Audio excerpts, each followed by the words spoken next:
De retour à Info Rive-Sud. À l'émission, on couvre régulièrement les activités entourant l'équipe de hockey du Collège français. C'était le cas un peu plus tôt. Mais il y a bien d'autres équipes sportives qui méritent notre attention dans la région. Et justement, avec l'arrivée de l'automne, la fin de saison des sports d'été approche et les choses s'accélèrent dans les différentes ligues sportives collégiales et civiles de la Rive-Sud. On fait le point avec notre tout nouveau chroniqueur sportif, Louis Petitjean. Bonjour, Louis. Hey, bonjour, Olivier. Donc, il y avait du mouvement cette fin de semaine dans la première division collégiale de soccer masculin, Louis. Oui, Olivier, on a eu droit à un duel vraiment de haut vol au parc de la voie maritime de Saint-Lambert. On avait un match entre les lauréats de Saint-Hyacinthe et les cavaliers du cégep de Saint-Lambert. Ce sont les lauréats qui vont frapper les premiers dans ce match avec un but à la 8e minute de jeu de Gabriel Mathieu. Mais leur jeu sera vraiment de courte durée parce que 7 minutes plus tard, Elliot Viel pour les cavaliers va égaliser sur une contre-attaque vraiment magnifiquement montée tout du long.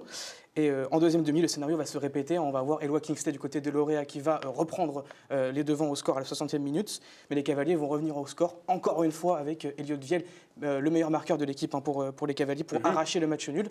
Malgré cette mauvaise opération, les deux équipes elles vont conserver leur invincibilité. Les lauréats vont rester à la première place du classement et les cavaliers vont leur emboîter le pas juste derrière avec une victoire en moins. Voilà, l'invisibilité parce qu'un match nul fait en sorte qu'il n'y a pas de défaite, ce qui explique l'invisibilité. Soccer masculin maintenant, en fait féminin, pardonnez-moi, parce que l'équipe masculine n'était pas la seule à jouer cette fin de semaine.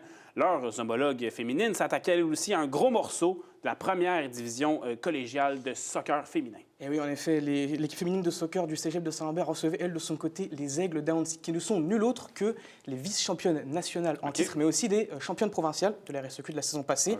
En première demi, c'est Aouncy qui va vraiment imposer son rythme tout de suite avec l'ouverture du score par Sarah Monin, qui débloque son compteur de buts dans cette saison après 4 matchs sur les terrains. Malgré l'égalisation rapide des Cavalières par l'intermédiaire de Lina Arous, c'est son 4e but en 5 matchs, les Aigles vont surenchérir tout de suite avec un but de Camille Tremblay sur coup de pied arrêté. En deuxième demi, c'est les Aigles qui vont encore asseoir leur avance avec encore une fois un but de Camille Tremblay. Et c'est donc le deuxième doublé du jour dans cette fin de semaine. Elle va permettre à son équipe de l'emporter 3-1. Les Aigles restent donc invaincus et en tête du classement de la première division en RSEQ, tandis que les Cavalières, elles, restent à la 3e place du classement, juste derrière les Nomades de Montmorency, qui sont quant à elles championnes nationales et vice-championnes provinciales en titre. On va suivre ça avec beaucoup d'attention, le soccer, parce que là, commence à faire frisquet. Là, bientôt, on va ranger les crampons, j'imagine. On passe du côté du football américain maintenant. Louis, les Lynx du cégep Édouard Montpetit ont vécu un match très compliqué en 2e division collégiale. Et oui, Olivier, on peut même dire que c'est un match à oublier pour les Lynx qui ont été battus par les Nomades de Montmorency 31-0 en fin de semaine dernière. Les ennuis, ils ont commencé dès la première demi pour les Lynx qui ont été totalement étouffés par la défense des visiteurs. En toute fin de période, le quart arrière des Lynx, Mathis Tremblay, est victime d'un sac et échappe le ballon qui est récupéré par le défenseur des Nomades, Riben Junior Peters, qui s'en va marquer directement un touché, permettant à son équipe de dominer les Lynx 10-0 à la pause. En deuxième demi, le quart arrière des Nomades, Justin Pacheco, déroule son jeu et envoie 2 passes de toucher, l'une captée par Guillaume Trahan et l'autre par Gabriel Soussan, portant l'écart maintenant à 24-0. Et en toute fin de match, la défensive de Montmorency marque un autre touché grâce à une interception de Shane Estimé qui est retourné depuis sa propre zone d'embut. Avec cette victoire, Montmorency revient à la 4e place du classement, à égalité avec les cégeps de Lévis, Sherbrooke, Bossapalache et de Lionel Groux, tandis que les Lynx, eux, restent à la 8e place du classement avec seulement une victoire d'avance sur les Noirs et Or de Valleyfield et les Islanders de John Abbott.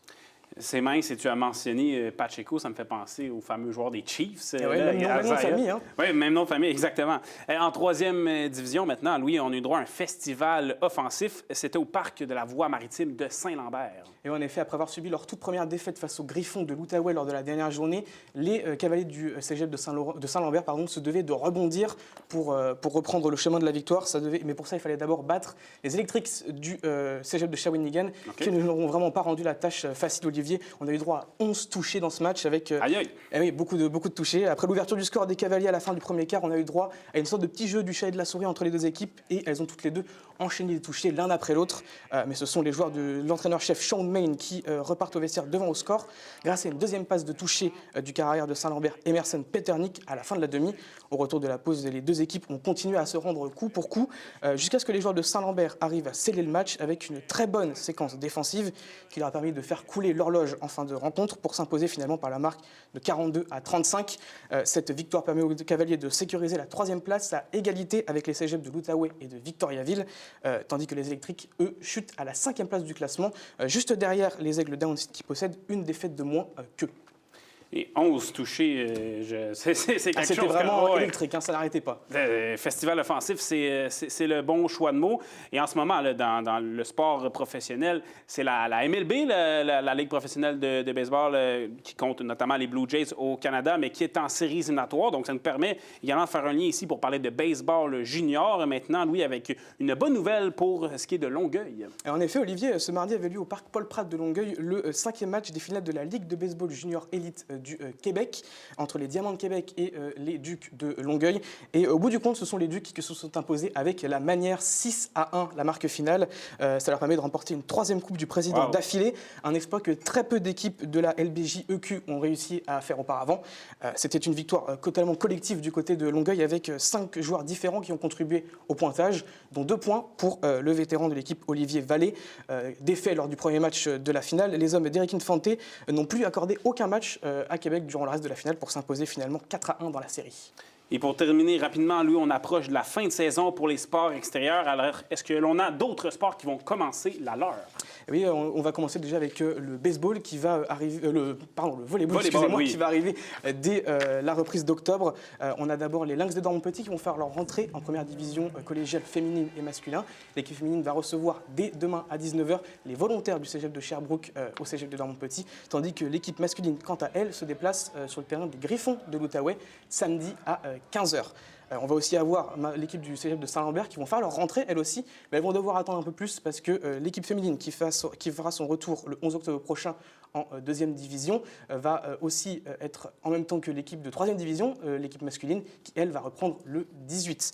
On va parler un petit peu maintenant de basket. Les 3 divisions masculines et féminines. Mais je dois t'arrêter, je pense, Louis, parce qu'on n'a plus de temps. Ça passe beaucoup trop vite. Ça passe beaucoup vite. Merci, au plaisir, Louis. Merci beaucoup.